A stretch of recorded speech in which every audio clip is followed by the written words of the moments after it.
Hi, Andy. Hi, Victoria. I am really looking forward to speaking today with Dr. Lise Alschuler, who is our Fellowship Associate Director, and she's also a leading expert on dietary supplements and natural products. And we're going to talk about adaptogens. Yeah, it's something that I think few people know about and is actually an incredibly useful tool for enhancing health and resiliency. Well, let's get to it.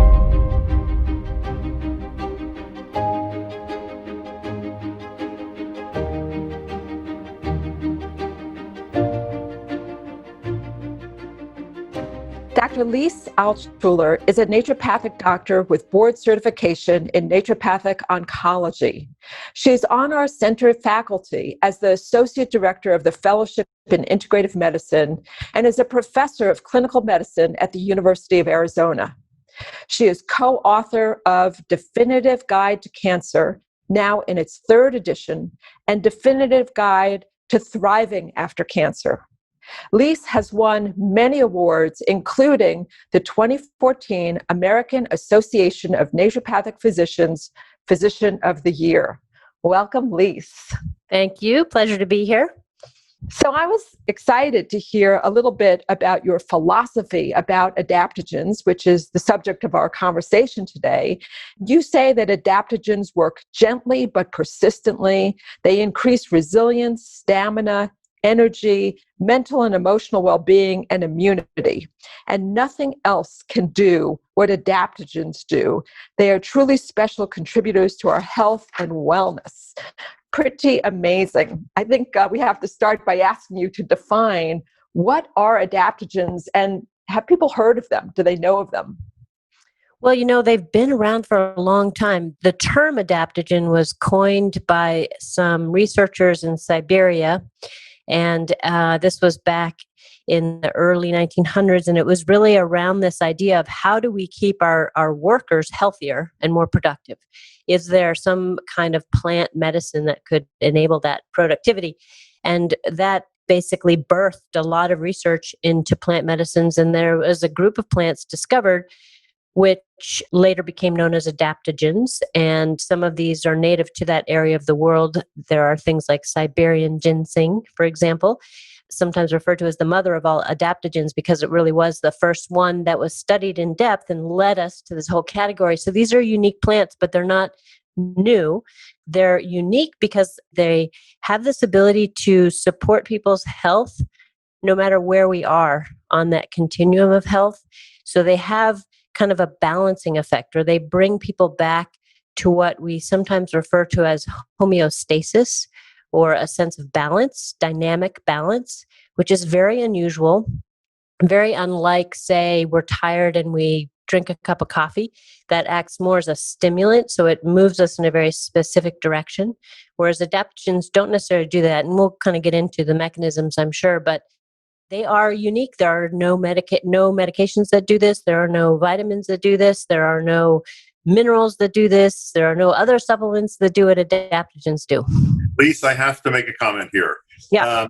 We can't say that adaptogens are plants because a big category of them is mushrooms, and mushrooms are not plants. And although the Chinese did not have the term adaptogen, they certainly had the idea. And their category of superior medicines, which included Panax ginseng and a lot of mushrooms, were considered to be superior because they work generally on the body to increase resistance to stress. So I think it was the same idea. But mushrooms are some of the most prominent ones there. So I would say natural products. Yeah, it's true. Mushrooms are this weird hybrid, sort of animal-like, plant-like. Not separate kingdom. The separate kingdom, right? And you're true. Cordyceps mushroom is one of my very favorite adaptogens. So absolutely, good correction. And I wonder if there's anything in conventional medicine that you could consider an adaptogen. Over the years, I've heard people say, maybe we should think of aspirin as an adaptogen because of its wide-reaching effect, but I don't think it has that homeostatic effect. Which also, Victoria, that one of the main characteristics of adaptogens is it's non-toxic in long-term use, and you can't say that about aspirin. And I think in general, any of the medications you come up with in Western medicine, the toxicity problem rules them out. So this is one of the really wonderful parts of integrative medicine from my perspective, that it adds elements that just don't exist in conventional medicine.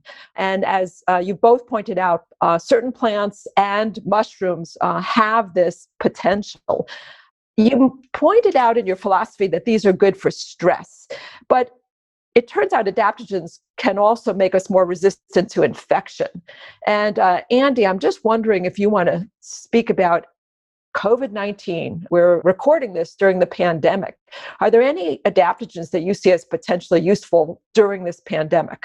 Well, Lise has written an article, on this subject. I think the ones that I would be most interested in are astragalus, probably also a number of the mushrooms that we can talk about that seem to enhance certain aspects of immunity.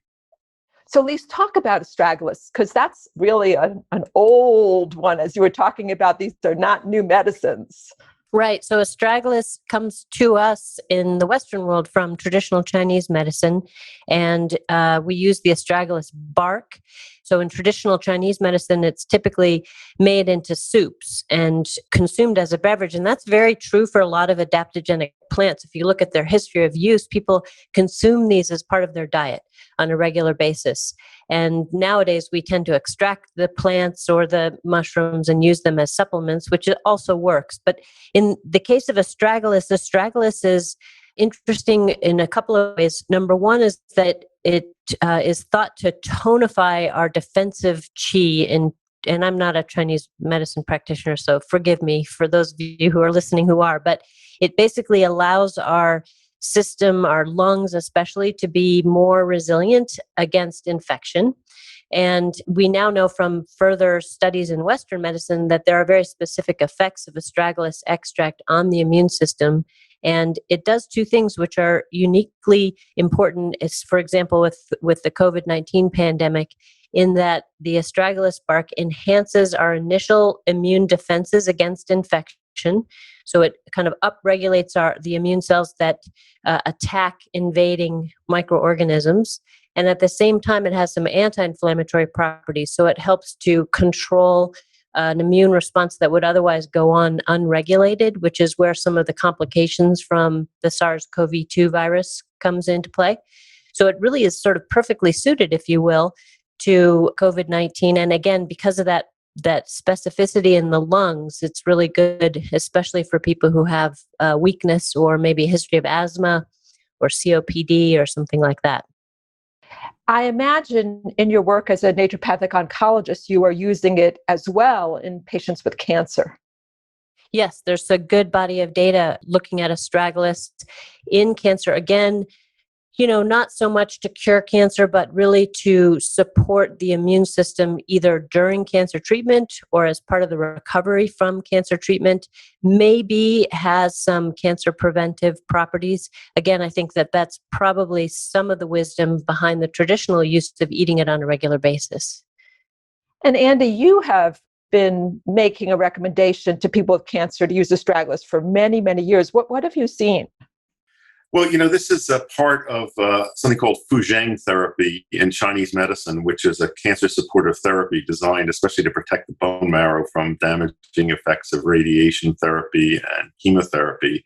So mostly I've seen very good results in marrow recovery, people that have suppressed white cell production as a result of radiation or chemotherapy. That astragalus seems to counteract that.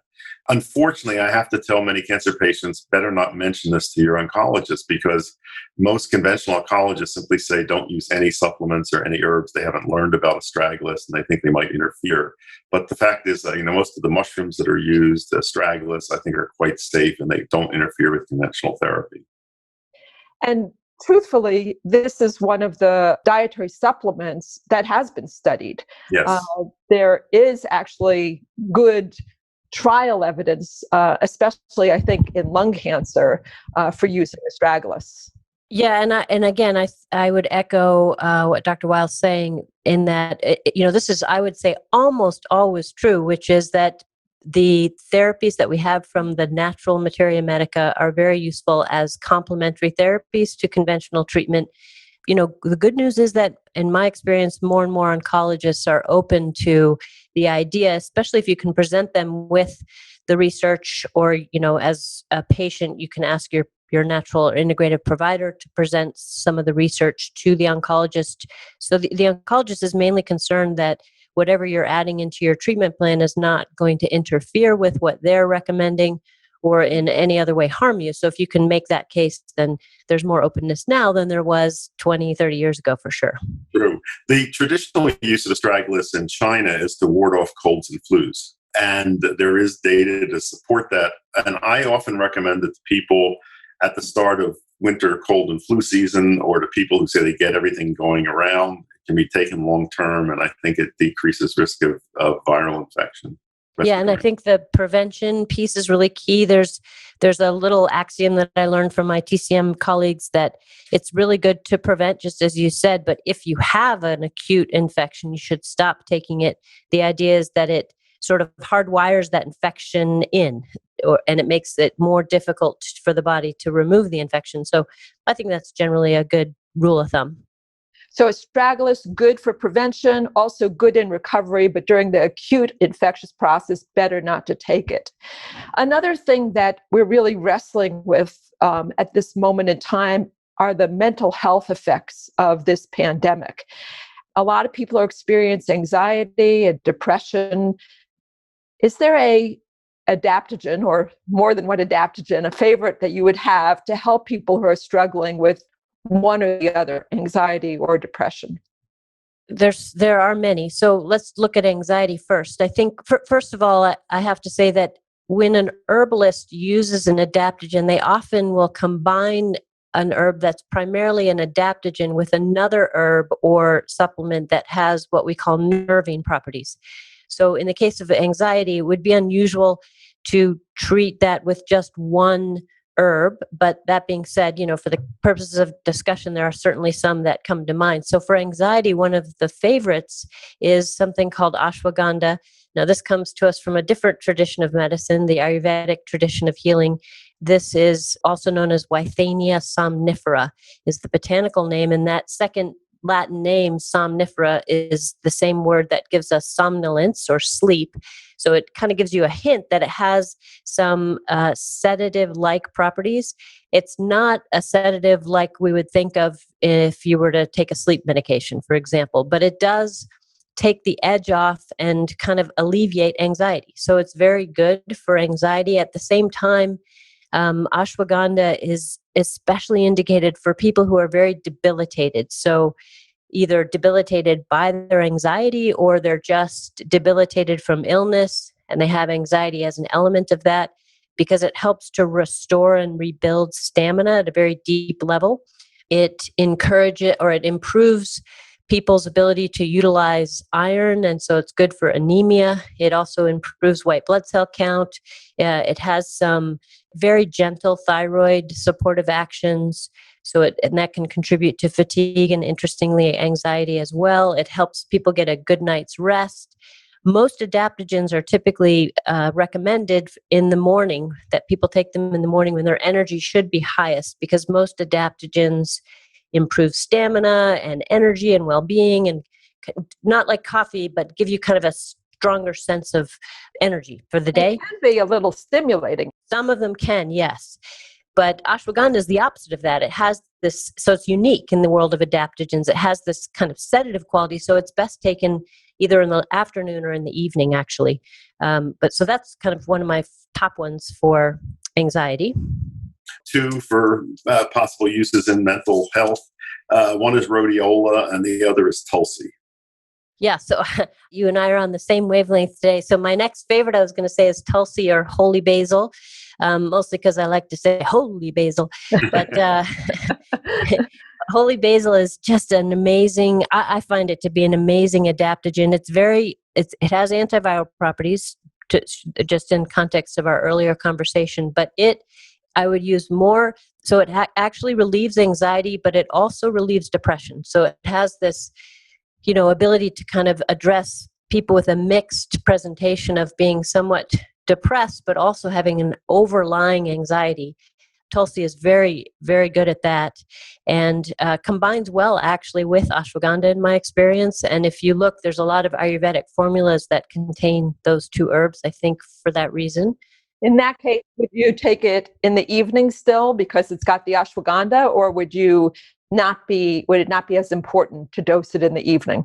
Yeah, if I was using those together, I have a little more flexibility in my dosing. I would probably dose it in the afternoon if I was using them together. I forgot, Andy, what was the other one you mentioned? Rhodiola. Rhodiola, right. So rhodiola is a good example of what Victoria said earlier, where some adaptogens can be stimulating. Rhodiola is very energy producing. Current research suggests that it probably actually works on what are called the mitochondria, little energy storehouses in our cell, basically, and improves their ability to make ATP, or the currency of energy. So it can be very energizing, which is fantastic for people who are feeling low energy or have a more lethargic type of depression. But for some people with anxiety to begin with, if they take rhodiola, they can actually experience a slight worsening of their anxiety because it's a little bit too much too early. So that one I'm a little bit more cautious about in certain people. But for people who don't have that anxiety and who are just tired and kind of worn out, it's an amazing plant. I have to admit that I have used a variety of adaptogens for my own health and well-being over the years, and rhodiola made me feel wired. I didn't like it very much. I really like Schisandra, which you haven't mentioned yet, and I think one of the reasons that I like it is that, Lise, when you teach about it, you say it turns a worrier into a warrior. I love Schisandra. I'm so glad that you love it too. Yeah, Schisandra that's the way I think of it. It really takes this kind of fretting type of anxiety and helps people regain a sense of control, or what I call agency, in their life, so that they have a little bit more groundedness to move forward and to kind of meet their anxiety head on, or utilize the energy of anxiety in a productive way. Schisandra is also unique in that there are lignans in the plant which are very hepatoprotective. So they actually are very good for supporting the liver in the context of environmental toxicity, or if somebody's consuming high amounts of alcohol or anything that could be otherwise inflammatory to the liver. Schisandra is very good at helping to support the liver. So that's just a nice kind of secondary benefit to Schisandra. So, Andy, I want to pull a little bit on your expertise as an ethnobotanist. Lise mentioned to us a little bit about the discovery of these plants in Siberia, but what else do we know about the use of these plants from an ethnobotanical perspective? Well, first of all, the reason that people looked for things in Siberia was that there was incentive of Soviet scientists to find substitutes for ginseng, because then, as long in history, the worldwide demand for ginseng has greatly exceeded the supply. And it's one of the most expensive herbs out there. So there was a project to try to discover alternatives, sources that closer to home. And explorers found this plant that looked like ginseng growing in Siberia. That's a ginseng relative. I think China is the most interesting place to look because, you've heard me say this, the Chinese medical philosophy divides drugs into inferior, middle, and superior categories. And the inferior category are drugs that have specific actions for specific ailments. And that's, in Western medicine, that's our highest ideal of a drug, something that has a specific action.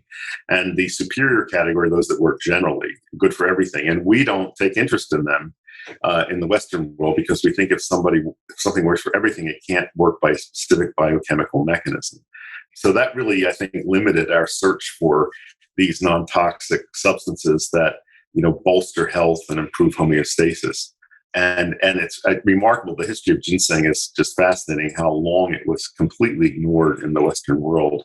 And we let our own native form of ginseng, American ginseng, be harvested almost extinction to be exported to China. And nobody bothered to study it to see what properties it had. It is fascinating how still so many people don't know what you're talking about when you say something is an adaptogen. It's not really in our lexicon. Body of Wonder is produced by the Andrew Weil Center for Integrative Medicine at the University of Arizona, internationally recognized for innovative health and wellness programs, evidence-based research, and clinical standards.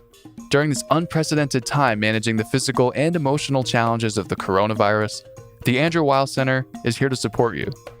The center offers listeners a wide range of free resources to live and maintain a healthy lifestyle, including online learning, meditations, and short videos.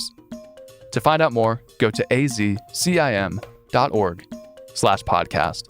That's azcim.org/podcast. So, Lise, tell us how these work. What's the mechanism? What is it doing to our physiology that has this wonderful normalizing function? So we are still learning about this. From what we know so far, it appears that adaptogens have many different mechanisms of action, which is one of the reasons why they have their fingers in so many different biochemical places. But one thing that we've long known about adaptogens is that they help to normalize our stress response, which sometimes practitioners refer to as the hypothalamic pituitary adrenal axis. So this is a neuroendocrine response system that we are hardwired to react to perceived stress in a way that allows us the capacity to move away from that stress. So if we see a tiger in the grass, our HPA, or hypothalamic pituitary adrenal axis, fires off, and we get more blood flowing into our muscles, we shut down our digestive system, and we're ready to run from the tiger.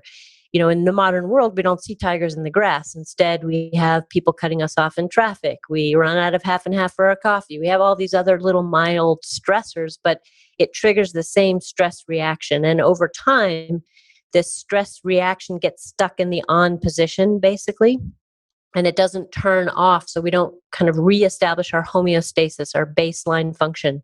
And when that happens, we develop high levels of one of the stress hormones called cortisol. And with that, our cells throughout our body become resistant to that cortisol. So instead of the normal physiology taking place, we get this kind of reverse response. And under this constant barrage of cortisol, we start to experience more inflammation. We start to, over decades, actually degrade the quality of our tissues. We can develop digestive issues, joint disorders, even cognitive issues. Mood disorders. So there's lots of ways in which chronic stress has a very clear physiology. And that's a very shortened version of complex concepts. But to wrap that up, the adaptogens, one of the things that they do is that they reset the hypothalamus and the pituitary to the turn-off signal of cortisol. So it helps our body to turn that system off. So we were. Let me say that the standard research model for determining whether a natural product has stress protective properties or a drug is the rat swimming test. You drop a rat into a column of water and you see how long it swims until it gives up. And hopefully you pull it out then. I don't know whether they do that. And then you give it something, ashwagandha, ginseng, a steroid, and you see if that prolongs the time that the rat can swim until it gets exhausted. And if it prolongs the time, it is considered to have a stress protective effect, probably by working on that hypothalamic pituitary adrenal axis. That's the way we assess these things. Well, happily, there's now some human trials as well. So what do we do to assess in humans, Lise? Well, and I just want to mention one other thing, which is that in addition to that, we also now know that the adaptogens improve within our cells, improve the ability of our cells to make ATP and to protect itself against various stressors like oxidative stress. So that's important because that also explains why those rats could swim longer, because they have more endurance, more physical endurance, all the way down to a cellular level. Mushrooms are made work by different mechanisms. I mean, these some of them have polysaccharides, rich in polysaccharides, which we don't think of as being pharmacologically active compounds, but they're similar to cell wall components of bacteria. And one thought is that they stimulate the immune system in the way that foreign bacteria would.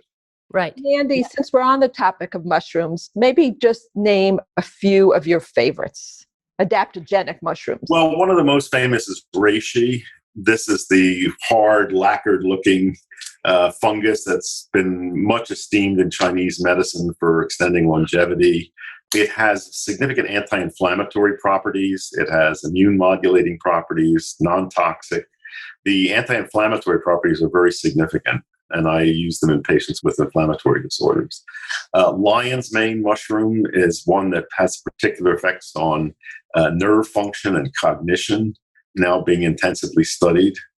There's so many of these. As Lise mentioned earlier, a lot of these things cross the line between medications and foods. And in Eastern medicine particularly, there's not much of a distinction between drugs and foods, that many ingredients in Chinese cuisine or Japanese cuisine are there as much for their perceived medicinal properties as for textures or flavors. So shiitake mushrooms, which are common and people know them very well, also have antiviral properties, anti-cancer protective properties, cholesterol lowering properties.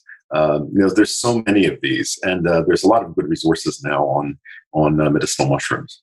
Andy, would you recommend that if we could, we include these in our diet as opposed to taking them as dietary supplements? Definitely. And it's gotten easier to get a lot of these mushrooms. Until relatively recently, there was only one species of mushroom that we in North America could get, the common button mushroom, Agaricus brunescens, in its various forms. But now in many locations, you can find shiitake, maitake, enoki mushrooms, oyster mushrooms, lion's mane. These are being cultivated more and more. A lot of them are very delicious. So if you can include them in the diet, that's great. You can also buy dried mushrooms and reconstitute them or make tea out of them. And for many people, that liquid or solid extracts may be easier ways to take them. But yes, if you can eat mushrooms, I think they're good additions to the diet. Also, by the way, they're full of prebiotic substances that probably foster a healthy gut microbiome. So, since these have this wonderful normalizing property, since they reset the hypothalamic pituitary adrenal axis, should we be taking them indefinitely, or should we start and stop? How safe are they? How long can you take them? This depends on who you ask, but since you're asking us, I will say that I think most of us would benefit from having an adaptogen or adaptogens in our daily life. And that's primarily because the degree and nature of stress that we each now experience in this world is pretty unheard of, and it's really a daily assault to our neuroendocrine system. So I think adaptogens are generally beneficial.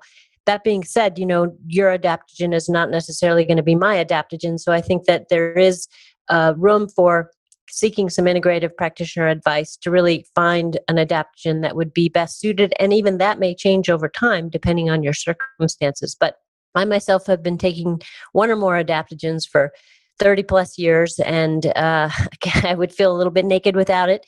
I think just given the environmental toxicity, the microbial assault, the day-to-day stress, the kind of weird lighting that we have in our world now, the lack of time in nature, all these things really make it hard for us to maintain our homeostasis. So my belief is yes, most people, if not everyone, would benefit from an adaptogen.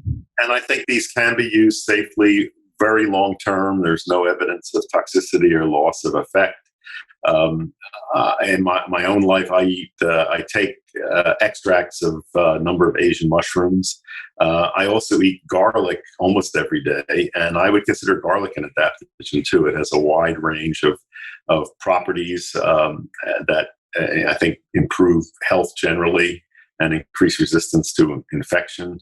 So, that's part of my routine. And I take astragalus, I say periodically, if during flu season, or if I'm traveling or exposed, if I can remember what it's like to travel, or if I'm exposed in areas where a respiratory infection might be likely. So we have a really relevant question from Carol. She asked something that we get asked all the time about how you find a high quality product. Hi, this is Carol, and I was just curious if there's a brand of vitamin and mineral supplements that's recommended, be it from a health food center, or if the brands that claim they're pretty natural that you get at your grocery store pharmacy are good enough. I've been trying to do as much research on this as I can, and I kind of hit a brick wall every time. Thank you. Bye-bye. It's such an important question. And unfortunately, my answer is not entirely straightforward, but I'll make it as straightforward as possible. So, first of all, I just want to say that many people are under the misconception that dietary supplements are unregulated, and that's not true. They are regulated. They have their own very unique set of regulations because they're not exactly pharmaceuticals and they're not foods. So they have a hybrid set of recommendations. And although not universally true, most dietary supplements are, on a scale of safety, much safer than, say, a drug. So the regulations are based on the presumption of safety, and the regulations are oriented to identify problematic supplements and remove them from the marketplace, as opposed to, say, drugs, which are presumed unsafe until proven otherwise. So they have a lot of pre-market rigor they have to undergo before they're able to be sold. So that creates some challenges, because if I were to walk into a store to seek a certain, let's say, adaptogen or whatever supplement, I wouldn't necessarily know which abides by the regulations and which doesn't. So some ways that we can kind of determine that, are some clues that are helpful. Number one is it's very important to always buy supplements from the manufacturer itself. So not to use third-party sellers, so that you can, because on every dietary supplement brand, there's a phone number, and you can call that company. You can ask them about their quality practices. And I encourage people to do that just once. Call the brand and say, do you have a quality manufacturing unit? How do you test for your product quality? And just the openness to their answers will be a big clue. So that's a 5-minute investment of time, but it's worth it, I think. So buying from the brand itself. Number two is look for what are called third-party verifications. So there are certain companies which will go in and make sure that the company is following the regulations for manufacturing. So some seals to look for are USP, as well as something called NSF. Those are both organizations that certify the quality of the manufacturing, and you can see those seals on the products. So that's another thing. The third recommendation I would have is to find an integrative practitioner who's trained in the use of dietary supplements and is familiar with various brands, and ask for their recommendations to direct, so that they can direct you to the most appropriate brands. And then the final piece of advice I would have is that there is a website called consumerlabs.com, and they independently test various products off the shelf for identity and for the presence of heavy metals as a marker of quality. It's not the only way that we determine quality, it's just an indicator of quality. And they'll publish all the companies and the products that have passed their test. So that's another thing that you can check, is to just go to their website and see if the product you're looking for has met their specifications. And I would add that with regard to herbs and mushrooms, I would recommend that people avoid products coming from China. There's a high likelihood of contamination with heavy metals and other toxins.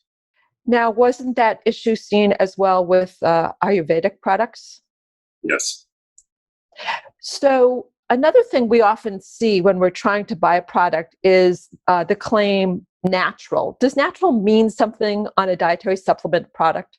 It's not well defined in the regulations. So I would say it's a very good marketing term, but not a very good educational term. So I would say no. Short answer, no. We have, as part of our listeners, a lot of health professionals. And there was a question from a health professional who said, I would love help in advising patients on dosing of supplements. I have great difficulty making the time to find, read, and digest really great papers. Would really appreciate some curation. And I want to say this is one of the things we do in our training programs. So we would invite health professionals to consider either our fellowship or one of our other training programs. But in addition, there's a really wonderful resource called Natural Medicine Comprehensive Database. Lise, can you tell people how to find that and why they might find that useful? Yeah, so Natural Medicine Comprehensive Database is available by subscription online. And it is really a tremendous database that has been put together by pharmacists, and they essentially organize things in what's called a monograph format. So for any particular dietary supplement, ingredient, or herbal product, or whatever the case might be, they will describe in a very succinct, easily readable way current research, current usage, potential interaction issues with drugs, side effects that have been reported in clinical trials, and they will give you dosages that have been studied in clinical trials. So it is a good way to kind of get at kind of a glance, very in-depth information. Thank you. I like to ask all of our guests, since we've been talking about health and best practices, whether there is some vice that they human. So, Lise, do you have a vice, something you struggle with? Just one vice? Well, at least you're limiting me to one vice. That's good. If you need to, you could tell us too. No, this is not a confessional, so I'll limit it to one. Well, I guess I would say a couple of things come to mind, but I think maybe the vice that comes to mind that might be worth discussion is that I have a tendency to be a bit of a workaholic. So that in turn makes me more sedentary. And I've done a lot of things to try to mitigate that. I have this little bike that I sit at and pedal at my desk, and I try to take breaks, but I can be a little bit more sedentary because of that. And I also then shorten my time to do things which I believe are really important to my health, namely spending time in nature, relaxing, doing those kind of things. So that's something that, is a work in progress. I don't know what to tell you about that. I'm aware of it. Awareness is the first step, trying to do some things to mitigate that. But yeah, that's a vice. Well, thank you. I think that's probably a common vice. And so we probably should let you get off of the podcast so that you can go off and be in nature. Yeah. Yeah, I think I was reading a book recently called The Finnish Way, because part of my heritage is Swedish Finn, is sort of part of my ethnicity. And in Finland, they have this concept called sisu, which is really about this resilience that comes from a sense of determination and self-reliance. But there are very many components that build people's sisu, and one of them is spending time in nature. Nature is a very important part of day-to-day life in Scandinavia, and just reading that book reminded me of, the importance of that, just simple living, just simple quality food, and balance in all things. Thank you, Lise, so much for being on our show. It's been wonderful to have you as a guest, and it's wonderful to have you as a faculty member at the Andrew Weil Center for Integrative Medicine. Thank you so much.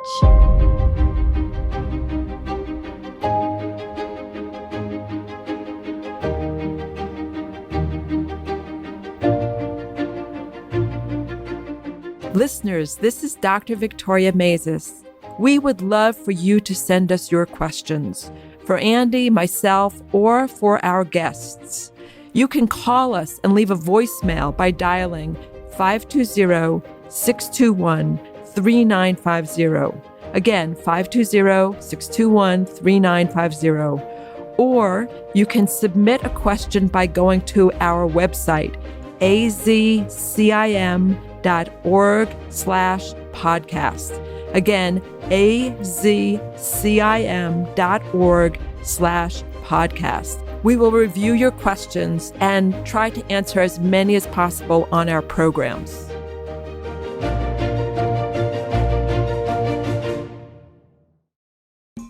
Learn more about topics featured on the Body of Wonder podcast and how to apply them to your everyday health with My Wellness Coach, a free mobile app from the Andrew Weil Center for Integrative Medicine. Download today at mywellnesscoach.arizona.edu. That's mywellnesscoach.arizona.edu.